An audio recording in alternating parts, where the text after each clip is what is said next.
ይስጥልን። ይህ ፋስት ዴሊ ነው። ሰላምታችን በያላችሁበት ይድረስ እያልን በዕለቱ የተሰሙ ዋና ዋና ጉዳዮችን ወደ እናንተ ይዘን ቀርበናል። ቻናላችንን ሰብስክራይብ፣ ፕሮግራማችን ላይክና ሼር እንድታደርጉ እየጋበዝን የዕለቱን አበይት ዜናዎችን አስቀድመን እንጀምራለን። በድንበር አካባቢ የሚገኙ አወዛጋቢ አካባቢዎች ላይ የሚገኙት አስተዳደሮች ይፈርሳል የሚለው የጠቅላይ ሚኒስትር አብይ አህመድ የምስራቅ አፍሪካ ጉዳዮች አማካሪ ንግግር የወልቃይትን አስተዳደር አስቆጥቶታል። በትላንትናው ዕለት በመላው ሀገሪቱ በድምቀት በተከበረው የጥምቀት በዓል ላይ የተገኙት ኮሎኔል ደመቀ ዘውዱም የህወሓትን መንገድ መከተል የበለጠ ጥፋት ያስከትላል ሲሉ ህወሓትን ባስጠነቀቁበት ንግግራቸው ወደ ጌታቸው ግልባጩን ልከዋል።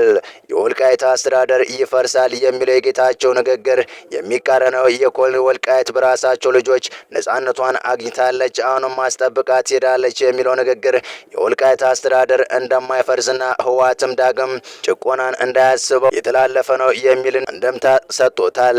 በመረጃ ሰዓታችን የምንመለከተው ቀዳሚ መረጃችን ነው። በሌላኛው መረጃችን ደግሞ የትራምፕ ሰሞንኛ ደብዳቤ የልብ ልብ የሰጣት ግብጽ በሚኒስትሯ በኩል የመዘዘችው አዲስ ካርድ ብዙ እያነጋገረ ነው። ግብጽ በሚኒስትሯ በኩል ህዳሴ ግድቡን ላደረሰብኝ ኪሳራ ካሳ ክፈሉኝ ብላለች። ይህንና የተባበሩት አረብ ኤሚሬትስ ያባረረችው ሶማሊያ ከኳታር ጋር የተፈራረመችው የመከላከያ ስምምነትን በተመለከተ የተሰማውን አክለን ልናስደምጣችሁ ዘንድ ተገኝተናል።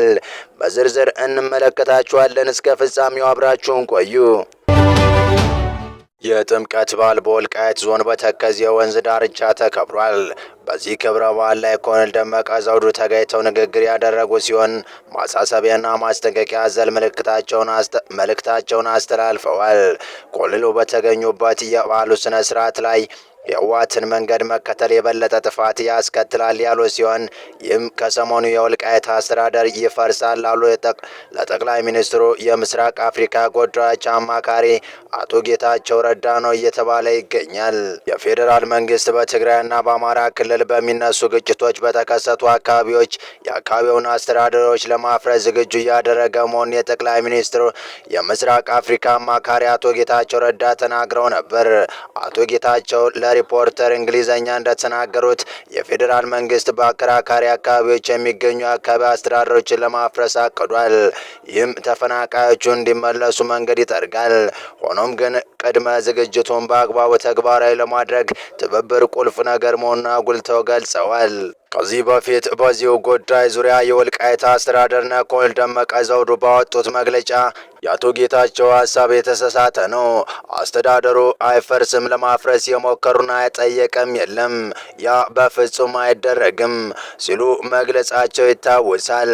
ታዲያ በትላንትናው ዕለት በመላው ሀገሪቱ በተከበረው የጥምቀት በዓል በወልቃይትም በድምቀት የተከበረ ሲሆን በዓሉን ለማክበር የተገኙ ኮሎኔል ደመቀ ዘውዱ ያለፉትን 27 የህወሓት የስልጣን ዘመን የቅኝ ግዛት ነበር ሲሉ ገልጸው በህወሓት የአስተዳደር ወቅት የወልቃይት ህዝብ ሃይማኖታዊ በዓሉን በፈለገው ቋንቋና ባህል እንዳያከብር ነጻነት ተነፍጎት ቆይቶ ነበር ሲሉ አስታውቀዋል።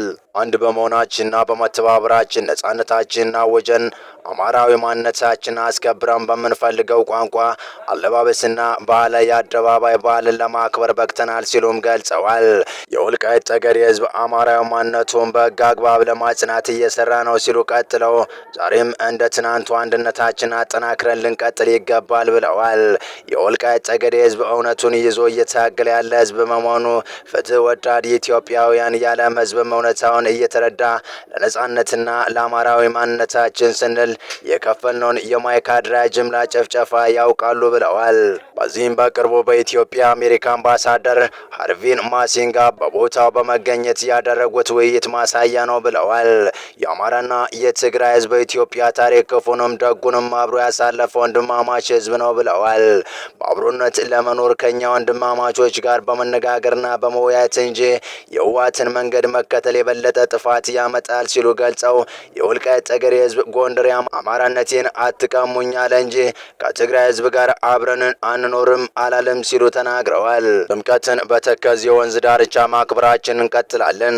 አስተዳደራችንን አጠናክረን ነጻነታችን በህግ አግባብ እናጸናለን። የሚጠናከር እንጂ የሚፈርስ አስተዳደር የለም ብለው አንዳንድ አካላት ለፖለቲካ ፍጆታ ሲሉ የሚያናፈሱትን የተለመደ ያሉባልታ ወሬ ልናዳምጥ አይገባም ብለዋል። በቀጣይ መረጃ የትራምፕ ደብዳቤ ሌላ ጣጣ አስከተለ። ሰሞኑን በትራምፕ በህዳሴ የገደቡ ጉዳይ በድጋሚ ወደ ድርድር ግቡ ደብዳቤ የልብ ልብ የተሰማቸው የግብጽ ባለስልጣናት በሌላ አዲስ ጉዳይ ተከስተዋል። ይህም ሀሳብ ኢትዮጵያ ህዳሴ ግድቡን በመገንባት አደረሰብኝ ላሉት ጉዳት ካሳ ልትከፍለን ይገባል የሚል ነው። ትራምፕ በደብዳቤያቸው ግብጽን ተበዳይ አድርገው ያቀረቡት መሆኑ የሚታወስ ሲሆን ግብጽም ሆነች ሱዳን ይህን ደብዳቤ በጸጥታ ተቀብለነዋል ብለዋል። እስካሁን ባለው ሁኔታ በኢትዮጵያ በኩል ዝምታ ተመርጧል። በኢትዮጵያ ለደረሰብን ጉዳት ካሳ ይክፈለን ሲል የተናገሩት የውሃና የግብጽ የውሃ ሀብቶች የመስኖ ሚኒስትር ሀኒሳ ዊላም ናቸው። ሚኒስትሩ በዚሁ ማብራሪያቸው በአባይ ላይ በኢትዮጵያ ደረጃ ግዙፍ ግድብን እየገነባ ሀገር የለም በማለት የራሷን የግድብን ግፍ ግዙፉን ዋሷን ግድብ ክደው ተናግረዋል። ግብጽን ጨምሮ በአባይ ተፋሰስ ካሉት ሀገራት መካከል ኢትዮጵያ ከሁሉም ሀገራት በላቀ ደረጃ ያላት የወንዙ አበርክቶ እስከ 85% ሲሆን ቀሪውን 15% ድርሻ ሌሎች ሀገራት የሚያበረክቱት ነው። ግብጽ ኢትዮጵያን ውሃ ጨምሮ የሁሉም የአባይ ተፋሰስ ሀገራት ውሃ ተቀባይ ስትሆን የመጠቀም መብት ሲነሳ ያላት አቋም ሲታይ ግን እጅግ አደገኛ ሊባል የሚችል ነው። የግብጽ ባለስልጣናት እኛ ካልተቆጣጠር ነው የህዳሴ ግድብ የውሃ ፍሰት ባለው የክረምት ወር ከባድ ጉዳት አድርሶብናል በማለት በተደጋጋሚ ክሶችን ሲያሰሙ ነበር። የኢትዮጵያ ባለስልጣናት ባለፈው ክረምት ከግድቡ ያልተመጣጠነ ውሃ እንዲለቀቅ በማድረግ ጉዳት አድርሶብናል የሚለው የክረምቱ ሰሞን ተደጋጋሚ ስሞታ ከጀርባው ሌላ ጨዋታ እንደነበረው ሰሞኑን የግብጽ የውሃ ሀብቶችና የመስኖ ሚኒስትር ሀኒሱ አስቀምጦታል። ሚኒስትሩ ለግብጽ ህጋዊ አካል በነበራቸው ማብራሪያ ላይ ኢትዮጵያ የህዳሴ ግድቡን በመገንባቷ ከባድ የሆነ ኢኮኖሚያዊ ጉዳትን አድርሳብናለች። ይህ በመሆኑ ለግብጽ ሆነ ለሱዳን ካሳ መክፈል አለባት ሲሉም ተናግረዋል። የሀብቶችና የመስኖ ሚኒስትር ሀኒሳ ዊላም ይህን ያሉት ፕሬዚዳንት ዶናልድ ትራምፕ ለግብጽ ባጋደለ መልኩ በግድቡ ጉዳይ ድጋሚ ድርድር በመደረግ አለበት በማለት ባሳወቁት በቀናት ልዩነት ነው።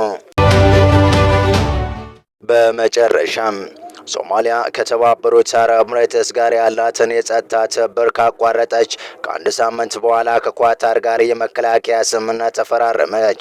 ሶማሊያ ከተባበሩት አረብ ኤሚሬትስ ጋር የነበራትን ሁሉም የጸጥታና የመከላከያ ስምምነቶች በይፋ ካቋረጠች ከጥቂት ቀናት በኋላ ከኳታር ጋር አዲስ የመከላከያ ትብብር ስምምነት መፈራረሟን የአገሪቱ የመንግስት ዜና አገልግሎት ዞና ዘግቧል።